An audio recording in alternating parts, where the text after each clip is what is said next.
So here is a typical joiner, 16mm. They can vary in style, but most of them are actually Italian and still made in Italy.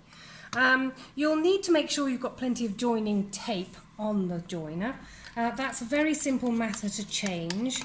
Remove this black screw from the side, and then what you do is then slot the tape onto the holder and then simply screw it back up again, like so. Okay. At Huntley Film Archives, we are scouring for new supplies because obviously film supplies are getting rarer and harder to find, but actually joining tape and even joiners can still be found on eBay. So take your tape, your leader, and line it up. You can see that there's a central mark on the joiner, so put your film up against that side of the mark and your leader up against this side of the mark.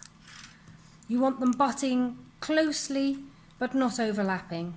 This is called a join. If you do an overlapping, that's called a splice. So stretch your tape across. What you're aiming to achieve is a very tight join, and also push down to make sure that all the air bubbles are actually out. If you don't do that, you'll find that the join will dry out in relatively quick time.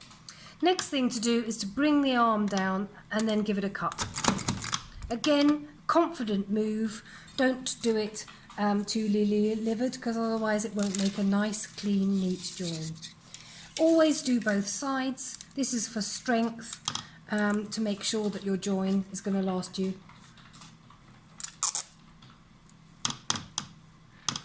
There we go. Push down, get all the air out.